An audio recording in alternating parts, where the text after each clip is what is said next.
University మంచి భవిష్యత్తు కోసం తెలుగు విద్యార్థులు ఇష్టపడే యూనివర్సిటీ. కొంతమంది బోర్డర్ క్రాస్ అయ్యారు, కొంతమంది మిస్ అయ్యారు, వాళ్ళు చేశారు. ఇప్పుడు వరకు మనకున్న ఇన్ఫర్మేషన్ ప్రకారం ఇన్ఫర్మేషన్లో ఎక్కడో లీక్ అయింది, జమ్మూ కాశ్మీర్ పోలీసులకి ఇన్ఫర్మేషన్ ఫెయిల్ అయింది కాబట్టి జరిగింది. వాళ్ళు కూడా ఆ ప్లేస్ని రెక్కి చేసిన తర్వాతే అటాక్ చేశారన్నది చూడండి. ఇప్పుడు వరకు మనకున్న ఇన్ఫర్మేషన్ ఏంటంటే 5 నుంచి 6 టెర్రరిస్ట్ ఉన్నారు. అందులో 3-4 పాకిస్తానీ టెర్రరిస్ట్, 2 మాత్రం ఖచ్చితంగా Kashmiri terrorist, local terrorist. So ఇది మనకున్న ఇన్ఫర్మేషన్. ఇప్పుడు మీరు ఆ ఏరియా చూసుకుంటే అక్కడి నుంచి అక్కడికి రోడ్ లేదు డైరెక్ట్గా పైదాకా వెళ్ళడానికి. వాళ్ళు గుర్రం మీద ఎక్కువ లేకపోతే మ్యూల్స్ మీద ఎక్కువ పైదాకా వెళ్తారు. ఇప్పుడు మీరు గుల్మర్గ్ వెళ్ళారా? గుల్మర్గ్లో మీరు పైకి వెళ్ళిన తర్వాత మీరు ఎలా వెళ్తారు? గండోలా రైడ్ ఉంటుంది, కేబుల్ కార్ రైడ్. మీరు చూసుకుంటే కింద ఏరియాస్ లో సెకండ్ ఫేజ్ కి వెళ్ళాక పాకిస్తాన్ కనిపిస్తుంది. కింద ఏరియాస్ మొత్తంలో మీకు ఆర్మీ కానీ ఎవరో ఒకళ్ళు ఉంటారు, కానీ పైన మీకు ఎవరు ఉంటారు. ఎందుకంటే నేను ఇందాక చెప్పినట్టు there is an unsaid rule.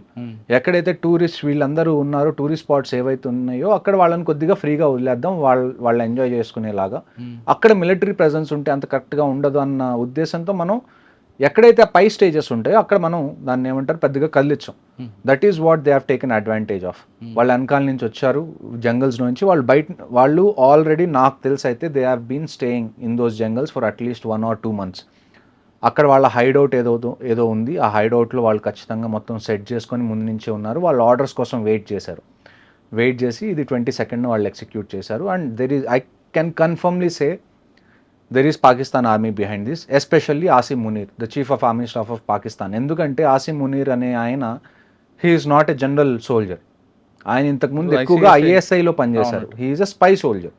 So ఇలాంటి యథవేషాలన్నీ ఆయన వేయడానికి చాలా ఛాన్సెస్ ఉన్నాయి. అండ్ ఇంటర్నల్ సోర్సెస్ కూడా ఎక్కడో చోట పాకిస్తాన్ నుంచి నాకు వచ్చిన ఓపెన్ సోర్స్ ఇంటెలిజెన్స్ నెట్వర్క్ నుంచి నాకు తెలిసిన విషయాలు ఏంటి అంటే yes, Asim Munir is involved in this. అంటే ఈ టైం ఎందుకు ఎంచుకున్నాడు అనుకోవచ్చు మనం. ఈ టైం అంటే ఇప్పుడు నేను అదే కదండి మీకు ఇందాక చెప్పాను. ఇందాక బలూచిస్తాన్లో వాళ్ళు దెబ్బతిన్నారు. డ్యూరెంట్ లైన్లో ఎక్కడైతే ఆఫ్ఘనిస్తాన్తో వాళ్ళకి బార్డర్ ఉందో అక్కడ వాళ్ళకి ఇబ్బంది నడుస్తుంది. And at the same time ఇంటర్నల్గా తెహ్రీకే తాలిబాన్ పాకిస్తాన్ కూడా వాళ్ళని ఇబ్బంది పెడుతుంది. ఇమ్రాన్ ఖాన్ని వాళ్ళు జైల్లో వేశారు. ఇమ్రాన్ ఖాన్ సపోర్టర్స్ ఎవరైతే ఉన్నారో వాళ్ళని ఇబ్బంది పెడుతున్నారు.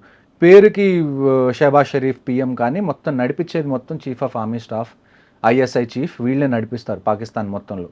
సో వీళ్ళు ఎన్ని తట్టుకుంటున్నారు ఈ టైంలో ఇంటర్నల్గా.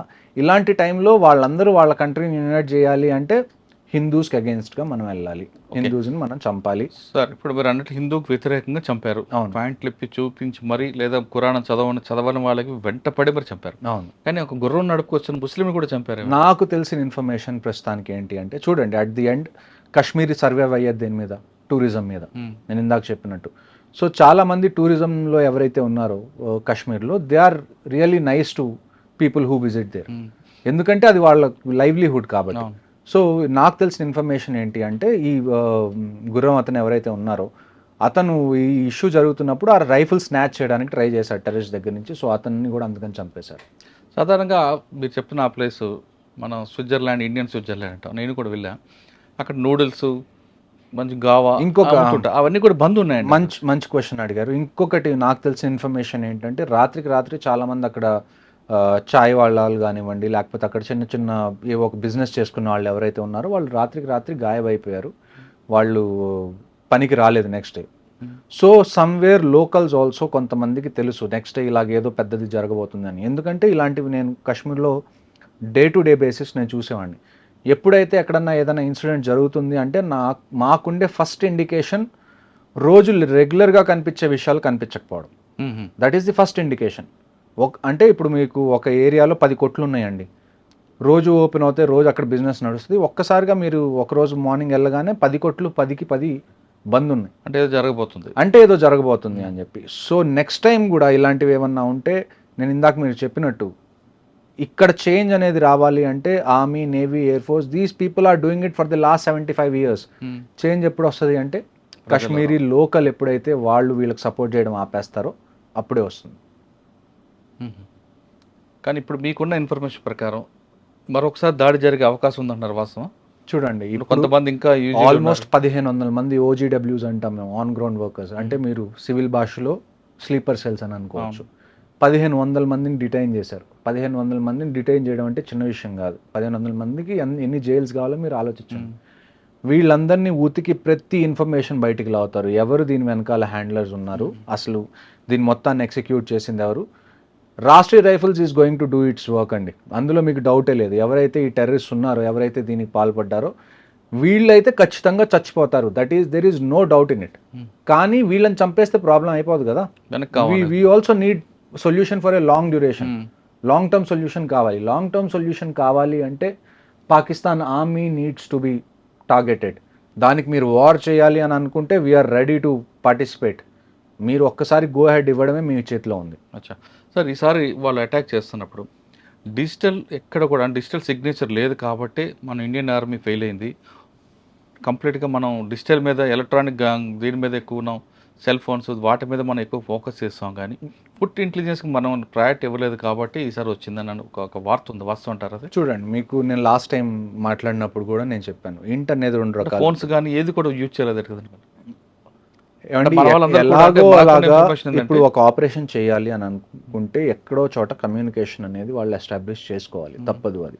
ఎప్పుడు అంటే బీట్ ఫిజికల్గా కానివ్వండి, లేకపోతే టెక్నికల్గా కానివ్వండి, మనకి 2 రకాల ఇంటెలిజెన్స్ ఉంటాయి. ఒకటి ఫిజికల్ ఇంటెలిజెన్స్, ఒకటి టెక్ ఇంటెలిజెన్స్. ఫిజికల్ ఇంటెలిజెన్స్ కన్నా టెక్ ఇంటెలిజెన్స్ మీద మనం ఎందుకు డిపెండ్ అవుతాము అంటే, technical intelligence is most of the time is very accurate. ఎందుకంటే కరెక్ట్ ఉంటుంది, పిన్ పాయింట్ మనకు దొరుకుతుంది. లేకపోతే దాన్ని ఏమంటారు, ఇప్పుడు ఫిజికల్ సోర్సెస్ ఉన్నారు అయినా అవునా కాదా ఇటువంటి కొంచెం కొద్దిగా అందులో దాన్ని ఏమంటారు, మనకు కూడా డౌట్స్ ఉంటాయి. వీళ్ళు నిజంగా టెర్రరిస్ట్ గురించి చెప్తున్నారా, లేకపోతే మనల్ని టార్గెట్ చేయడానికి చూస్తున్నారా అన్నది. అలాగే చాలా మంది ప్రాణాలు కోల్పోయిన ఆపరేషన్స్ లో ఉన్నాయి, చాలా ఉన్నాయి. ఆ తర్వాతే మనం టెక్నికల్ ఇంటెలిజెన్స్ మీద ఎక్కువ డిపెండ్ అయ్యాం. ఎందుకంటే టెక్నికల్ ఇంటెలిజెన్స్ వల్ల ఏమవుతుంది అంటే, కొన్ని సిమ్ కార్డ్స్ వాడేవాళ్ళు మనకి కనీసం ఒక 10 మీటర్స్ రేడియస్లో ఎక్కడ ఉన్నారన్నది తెలుస్తుంది. 10 మీటర్ రేడియస్లో మనకు తెలియడం అంటే చాలా చాలా అక్యురేట్ అన్నట్టు. కొన్ని నెట్వర్క్స్లో ఎలాగుంటుందంటే అట్లీస్ట్ 200-300 మీటర్స్. కొద్దిగా డిఫికల్ట్ అయినా కానీ 200-300 మీటర్స్ని మనం కవర్ చేయడం పెద్ద ఇష్యూ కాదు. కొన్ని నెట్వర్క్స్ ఎలాగుంటాయంటే, ఇంట్లో ఏ రూమ్లో కూర్చున్నా కూడా మనకి 5 మీటర్స్ అక్యురసీ ఉన్న నెట్వర్క్స్ కూడా ఉన్నాయి. ఓకే. సో అందుకని మనం ఎక్కువగా టెక్నికల్ ఇంటెలిజెన్స్ మీద డిపెండ్ అవ్వడం మొదలు పెడుతున్నాం. ఇంకొక విషయం ఏంటి అంటే, టెక్నికల్ ఇంటెలిజెన్స్ ఎందుకు ఇంపార్టెంట్ అంటే, కాశ్మీర్లో నేను మీకు చెప్పినట్టుగా సివిలియన్ ఏరియాస్ చాలా ఉన్నాయి. మీరు అర్బన్ వార్ఫేర్ అనేది చేయాలి. ఈ టెక్నికల్ ఇంటెలిజెన్స్ వల్ల ఏమవుతుంది అంటే, కొలెటరల్ డ్యామేజ్ అనేది కంప్లీట్గా తగ్గిపోతుంది. సో అందుకని మనం టెక్నికల్ ఇంటెలిజెన్స్కి ఎక్కువగా మనం ప్రయారిటీ ఇస్తాం. కానీ మీరు చెప్తున్నాక ఫుడ్ ఇంటెలిజెన్స్ ఎందుకు ఇవ్వట్లేదు మరి? ఫుడ్ ఇంటెలిజెన్స్ ఇవ్వట్లేదని కాదండి, ఫుడ్ ఇంటెలిజెన్స్ కూడా మన దగ్గర ఉంటుంది. కానీ అదంతా అక్యురేట్ కాదు అంటున్నాను నేను. అదే అవునట కాదట అది డౌట్ఫుల్ గా ఉంటుంది కొద్దిగా. అదే ఆర్మీని కూడా మిస్యూజ్ చేయడానికి కూడా. ఇంకొక న్యూస్ ఏమొచ్చింది మనకి దీని మీద, అప్డేట్ ఏం తెలిసింది, వచ్చిన వాళ్ళు ఆర్మీ యూనిఫామ్ వేసుకొని వచ్చారు, వాళ్ళు జనాల్ని కన్ఫ్యూజ్ చేశారు. అన్నిటికన్నా నాకు బాధేసిన విషయం ఏంటి అంటే, ఇదంతా జరిగిన తర్వాత కొంతమంది అడవులోకి పారిపోయారు, చాలామంది టూరిస్ట్. ఇండియన్ ఆర్మీ అక్కడికి వచ్చి వాళ్ళందరినీ రెస్క్యూ చేస్తే వాళ్ళందరూ భయపడుతున్నారు. అంటే అసలు ఇండియన్ ఆర్మీని చూసి కూడా వాళ్ళకి ఏమనిపిస్తుంది అంటే, మళ్ళీ టెర్రరిస్ట్ వచ్చారు మమ్మల్ని చంపడానికి అని. ఇండియన్ ఆర్మీ వాళ్ళని కూర్చోబెట్టి, లేదు మేము ఆర్మీ వాళ్ళని చెప్పి నచ్చ చెప్పాల్సి వచ్చింది. అది పరిస్థితి, అక్కడ గ్రౌండ్ రియాలిటీ అది. ఇక్కడ హైదరాబాద్ లాగానో, లేకపోతే గుంటూరు లాగానో, విజయవాడ లాగా లాంటి రియాలిటీ కాదు ఇక్కడ. ఇక్కడ మనకి ప్లేన్స్ ఉన్నాయి, ప్రతి చోటకి మీరు ప్రతి చోటకి రోడ్డు ఉంది, మీరు వెహికల్ తీసుకొని ఆల్మోస్ట్ అక్కడ దాకా వెళ్ళొచ్చు. కానీ కాశ్మీర్ అలా కాదు. టెరైన్ పరంగా కూడా మనకి చాలా ఛాలెంజింగ్, ఆ తర్వాత క్లైమేట్ పరంగా కూడా మనకి చాలా ఛాలెంజింగ్గా ఉంటుంది. కానీ ఏ ఛాలెంజెస్ ఉన్నా కానీ నేను మీకు చెప్తుంది అదే, ఇఫ్ ఆ సొల్యూషన్ ఏదన్నా గవర్నమెంట్ తీసుకుంటే we are ready to encourage it, we are ready to participate in it. Okay sir, ఇప్పుడు కొంతమంది ఎస్కేప్ అయ్యారు అంటే, కొంతమంది దాటి ఉండొచ్చు, లేదా ఇంకా లోపల కొంతమంది ఉండొచ్చు. మరొకసారి అటాక్ చేసే అవకాశం ఉందంటే, కేవలం పెహల్గాం కాకుండా మిగతా ఏరియాలు, ఆ తర్వాత కూడా ఇప్పుడు 2 ఆపరేషన్స్ జరిగినాయండి. ఆ తర్వాత కూడా నేను అదే చెప్తుంది, కాశ్మీర్లో ప్రతిరోజు ఏదో ఒక సెక్టర్లో ఆపరేషన్ అనేది జరుగుతుంది. బారాముల్లాలో నిన్న 2 మనం చంపేశాం, టెర్రరిస్ట్ని ఎంటర్ అవుతున్నప్పుడు బారాముల్లా సెక్టర్లో. ఇవాళ ఉదయం నుంచి మళ్ళీ ఇంకొకటి ఆపరేషన్ స్టార్ట్ అయింది ఉదంపూర్ దగ్గర, బసంత్ నగర్లో. అందులో పారాఎస్ఎఫ్ సోల్జర్ కూడా మళ్ళీ ఒక ఆయన ఇవాళ చనిపోయారు. నిన్న జరిగిన 22న జరిగిన అటాక్లో హైదరాబాద్కి చెందిన ఐబీ ఆఫీసర్ చనిపోయారు. ఆ తర్వాత ఒక Indian navy officer lieutenant Vinay అని, ఆయనకి గట్టిగా ఒక వారం రోజులైంది మ్యారేజ్ అయ్యి హనీమూన్ మీద వైఫ్తో కలిసి అక్కడికి వెళ్ళారు, ఆయన చనిపోయారు. So every drop of blood there will be a revenge. అంటే ఇప్పుడు చనిపోయిన 26 మంది ఉన్నారండి, చంపిన 4 ఉన్నారు. ఆ 4 మనం చంపుతావా లేదా వాళ్ళని? ప్రతి ఒక్కళ్ళు, నలుగురు కాదు, ఈ నలుగురికి ఎవరైతే సపోర్ట్ చేశారో, ఈ ప్లాన్ ఎవరైతే వేశారో, దీన్ని ఎవరైతే ఎగ్జిక్యూట్ చేశారో, వీళ్ళకి లాజిస్టిక్ సపోర్ట్ ఎవరు ఇచ్చారో ప్రతి ఒక్కళ్ళు. ఇజ్రాయెల్ చేసిందండి. ఇజ్రాయెల్ లాంటిది ఏం చేసింది? గాజాకి వెళ్ళింది, ఎవరైతే సపోర్ట్ చేశారో వాళ్ళందరినీ చంపేసింది. రష్యా యుక్రెయిన్ మీదకి వెళ్ళింది. మనం ఎందుకు వెళ్ళలేం? మన మీద కోర్టులో కేసు వేస్తారు, ఇంటర్నేషనల్ కోర్ట్ ఆఫ్ జస్టిస్లో ఏనివ్వండి. కోర్టు కేసులు మీరు సివిల్లో చూస్తారు కదా, ఎన్ని రోజులు నడుస్తాయి కోర్టు కేసులు? సంవత్సరాలు నడుస్తాయి. నడవనివ్వండి. మీకు this is the time you have to teach them A lesson. మీరు ఇంకా దీన్ని డిలే చేసి మేము సాఫ్ట్గా ఉంటాం, మేము పద్ధతిగా ఉంటాం, మనం ఏమన్నా సవాలమా? అవును. ప్రతిసారి ఇలాగ మన మీద ఏదైనా జరగడం, మనం ఒక 2 రోజులు క్యాండిల్ పట్టుకోవడం, మళ్ళీ ఒక 2-3 నెలల తర్వాత మళ్ళీ క్రికెట్ కావాలి, లేకపోతే అక్కడి నుంచి యాక్టర్స్ కావాలి అని మాట్లాడుకోవడానికి. At least this time take a stand. ఎందుకంటే ఈసారి జరిగింది ఆర్మీ మీద కాదు, మనకి పుల్వామా జరిగింది. పుల్వామా ఎవరి మీద జరిగింది? ఆర్మీ మీద జరిగింది, సిఆర్పిఎఫ్ మీద జరిగింది. బట్ దిస్ టైం ప్రజల మీదకి వచ్చింది. ఎవరి దగ్గర అయితే ఒక వెపన్ లేదు, ఎవరికైతే ఏ ఇంటెన్షన్ లేదు మీతో గొడవపడాలనుకున్న వాళ్ళ మీద, ఎవరి దగ్గర అయితే దాన్ని ఏమంటారు శక్తి లేదో వాళ్ళ మీద మీరు శక్తిని ప్రదర్శించారు. ఇప్పుడు మీ మీద శక్తి ఉన్న వాళ్ళు ప్రదర్శిస్తే ఎలా ఉంటుందో మీకు తెలుస్తుంది ఈవెన్చువల్గా. ఓకే సార్, ఫైనల్గా చెప్పండి, బయటకు వచ్చారు మీరు రిటైర్ అయిపోయి వచ్చిన తర్వాత, ఈ ఇన్సిడెంట్ వినగానే మీ రక్తం బాయిల్ అయిందా? మరొకసారి వెళ్దాం అనిపించిందా? ఖచ్చితంగా నేను మీకు ఇందాటి నుంచి అదే చెప్తున్నాను. If war is the only solution now, మాకు ఫోన్ కాల్స్ లెటర్స్ రావాల్సిన అవసరం కూడా లేదండి. We are in the reserve list, we will be there the next morning. మేము రిపోర్ట్ చేస్తాం మా రెజిమెంట్స్కి. మీరు డెసిషన్ తీసుకోండి, వీఆర్ రెడీ. సార్ అక్కడ వెళ్ళిన తర్వాత, అంటే ఇంతకుముందు కూడా మీరు వారంలోనే దాంట్లో చూస్తుంటారు, మీకు ఎవరు గైడెన్స్ చేస్తారు? ఒక దగ్గర జరిగింది, ఇన్ఫర్మేషన్ ఉంది, కొట్టరండి అంటారా, లేదు వాడిని పికప్ చేస్తారమంటారు? అంటే ఫస్ట్ ప్రయారిటీ అరెస్టా, పికప్? ఇలాంటి విషయాలు జరిగినప్పుడు అరెస్ట్ అనేదానికి ఎవరు మీరు? నన్ను పర్సనల్గా అడిగితే అండి, నేను అరెస్ట్ చేయాలి అంటాను. ఒకసారి చంపేయాలి, ఒకసారి some times death is kindness. ఒకరిని చంపేస్తే మనం వాడి మీద జాలి చూపించినట్టు అర్థం ఇలాంటి వాళ్ళని. నన్ను అడిగితే ఈసారి వీ షుడ్ అరెస్ట్ దెమ్.